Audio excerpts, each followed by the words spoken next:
है, हमारे देश की सरकारें ये कहती हैं कि कृषि अगर लाभकारी हो गई तो नेताओं की राजनीति डूब जाएगी।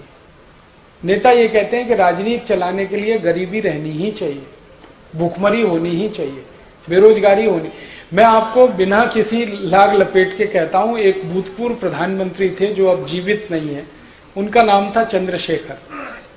एक बार मैंने उनसे ये बात की जो आपने मुझसे की कि कृषि को लाभकारी क्यों नहीं बना सकते, क्या मुश्किल है, आसान काम है। तो उन्होंने कहा आसान तो है, बनाना भी है, आसान है, कोई मुश्किल नहीं है, कुछ कानून में फेरबदल करने की जरूरत है। एक एग्रीकल्चरल प्राइस कमीशन एक्ट है, उसको हटा दो, पूरी कृषि लाभकारी हो जाएगी, आराम से हो जाए। फिर मैंने कहा क्या मुश्किल है? उन्होंने कहा हमें मुश्किल एक ही है कि अगर ये लाभकारी मूल्य में आ गए सारे किसान तो इनकी गरीबी खत्म। ये गरीब नहीं रहेंगे तो हमको नहीं पूछेंगे, हमारी राजनीति नहीं चलेगी, हमको माला कौन डालेगा, हमारी जय जयकार कौन करेगा, हमारी जिंदाबाद कौन करेगा, ये तो नहीं करेंगे, क्योंकि ये तो हमारे जैसे हो जाएंगे। फिर इसलिए हम चाहते हैं कि ये गरीब के गरीब ही रहें, इसलिए हम नहीं चाहते कि इनको लाभकारी मूल्य मिले।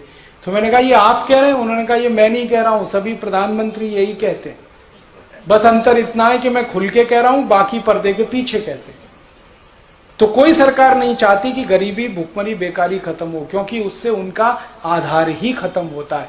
उनका तो इमोशनल ब्लैकमेलिंग है ना, गरीबी, भुखमरी, बेकारी, वो खत्म नहीं होने देना चाहते, इसलिए वो इसी व्यवस्था को चलाना चाहते। अब आपके ऊपर है कि आप इसको ताकत लगा के खत्म कर दें तो व्यवस्था आपके हिसाब से चलेगी। ये हमारे लिए है मुख्य बात समझनी। बहुत आसान है, कृषि लाभकारी हो सकती है। आप सिर्फ इतना कर दो कि जैसे उद्योगपति अपने कोई भी उत्पाद का भाव तय करता है, वैसे किसान अपने हर उत्पाद का भाव खुद तय करेगा, बस बात खत्म हो गई। उसको जो लगता है गेहूं बेचेगा उस भाव में, उसको जो लगता है चावल बेचेगा उस भाव में। अगर जूता बनाने वाला मोची अपने जूते का भाव तय कर सकता है तो गेहूं पैदा करने वाला किसान क्यों नहीं कर सकता अपने गेहूं का भाव तय? अपने हिसाब से तय कर लेगा, जिसको खरीदना खरीदे, नहीं खरीदना ना खरीदे। जैसे जूता होता है, चप्पल होता है, टूथपेस्ट होता है, टूथब्रश होता है, इनके भाव सरकार तय करती है क्या?